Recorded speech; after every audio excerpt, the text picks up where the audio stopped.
La Bible en un an, la 337e journée, le premier livre des Chroniques, chapitre 4, verset 5, au chapitre 5, verset 10, le livre des Psaumes, chapitre 122, verset 1 à 9, le livre des Proverbes, chapitre 29, versets 12 et 13, la première épître de Jean, chapitre 2, verset 18, au chapitre 3, au verset 10. 1 Chronique, chapitre 4. Ashur, père de Tekoa, eut 2 femmes, Éléa et Nahara. Nahara lui enfanta Akuzam, Épher, Théméni et Akashtari. Ce sont là les fils de Nahara. Fils de Éléa, Tseret, Tsochar et Ethnan. Kots engendra Anub et Hatsobeba, et les familles d'Akarchel, fils d'Arum. Jaébet était plus considéré que ses frères. Sa mère lui donna le nom de Jaébet, en disant « C'est parce que je l'ai enfanté avec douleur ». Jaébet invoqua le Dieu d'Israël, en disant « Si tu me bénis et que tu étendes mes limites, si ta main est avec moi, et si tu me préserves du malheur, en sorte que je ne sois pas dans la souffrance ». Et Dieu accorda ce qu'il avait demandé. Kélub, frère de Shusha, engendra Méchir, qui fut père d'Eshton. Eshton engendra la maison de Rapha, Pazéar, et Tekina, père de la ville de Nakash.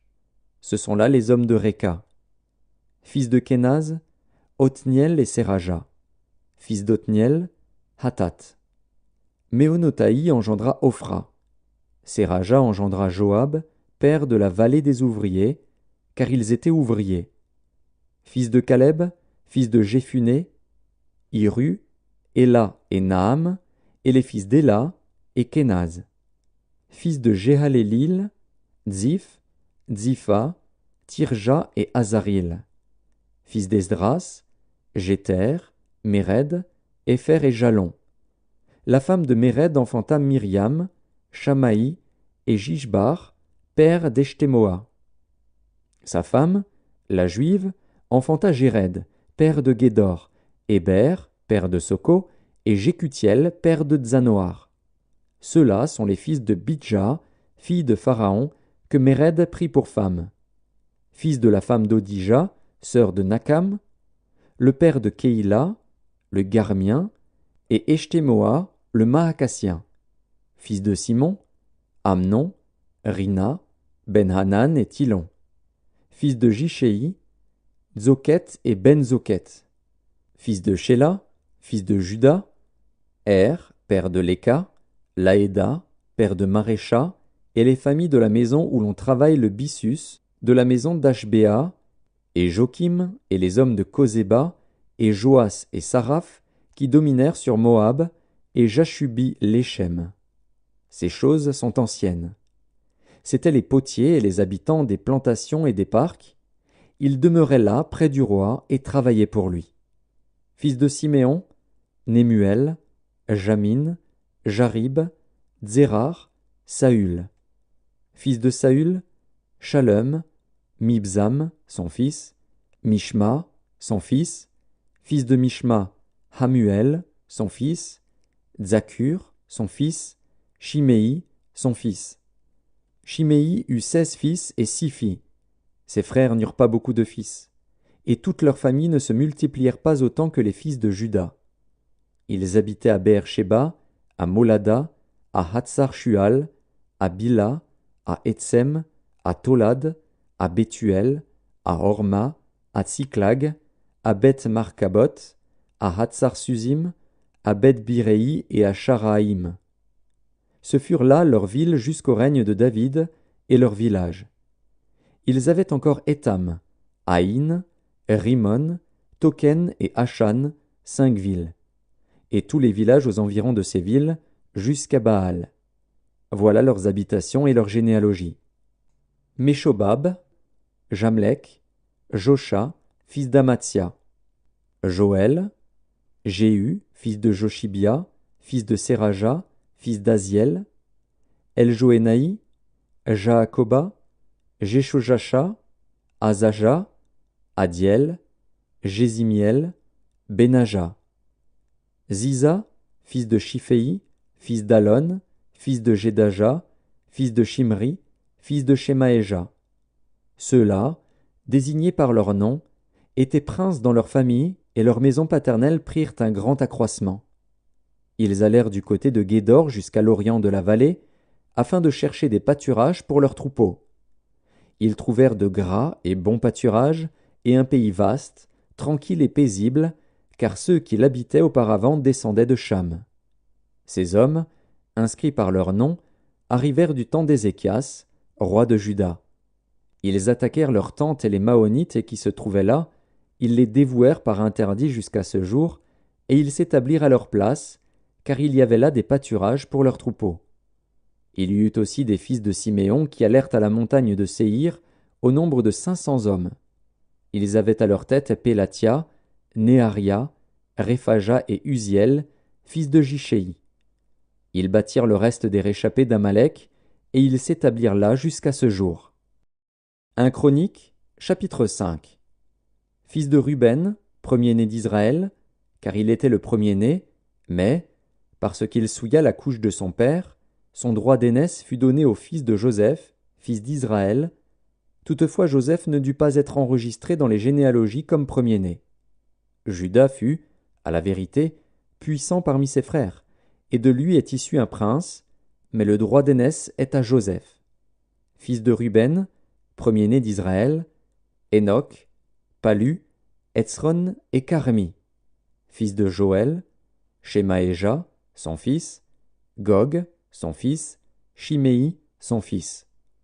Miché, son fils, Réaja, son fils, Baal, son fils.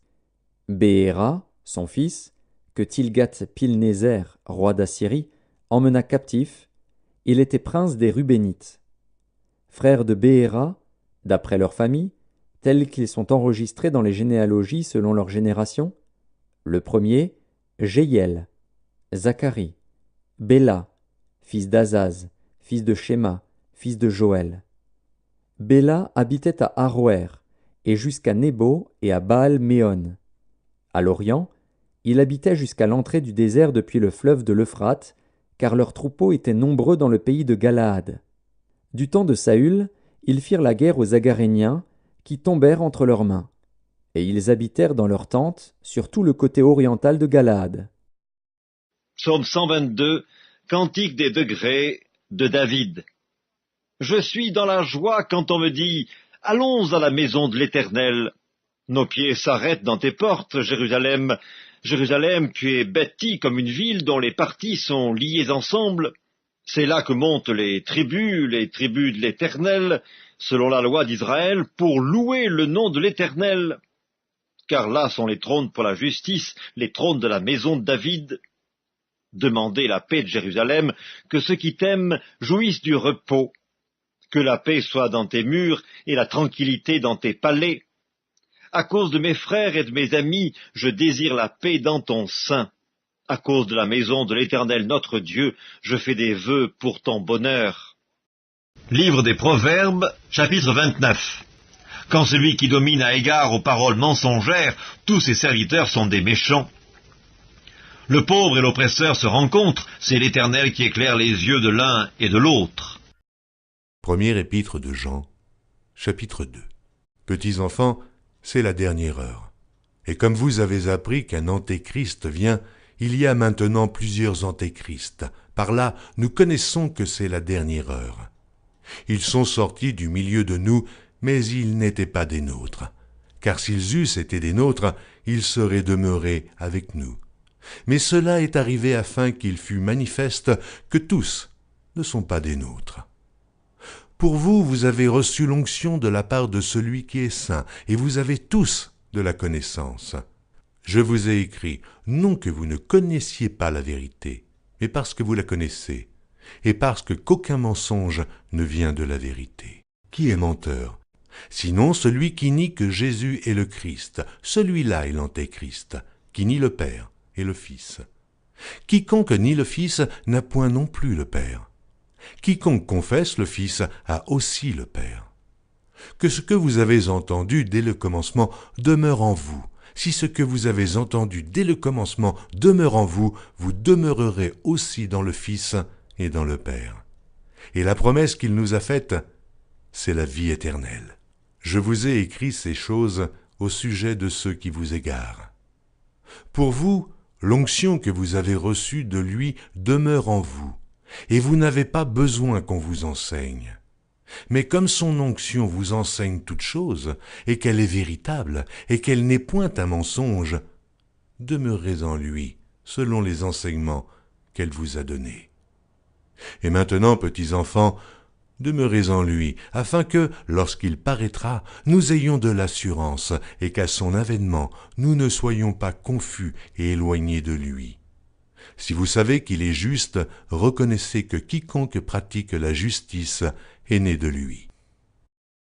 Première épître de Jean, chapitre 3. Voyez quel amour le Père nous a témoigné pour que nous soyons appelés enfants de Dieu. Et nous le sommes. Si le monde ne nous connaît pas, c'est qu'il ne l'a pas connu.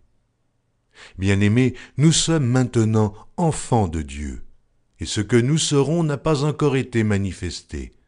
Mais nous savons que, lorsque cela sera manifesté, nous serons semblables à lui, parce que nous le verrons tel qu'il est. Quiconque a cette espérance en lui se purifie, comme lui-même est pur. Quiconque pêche transgresse la loi, et le péché est la transgression de la loi. Or, vous le savez, Jésus a paru pour ôter les péchés. Il n'y a point en lui de péché.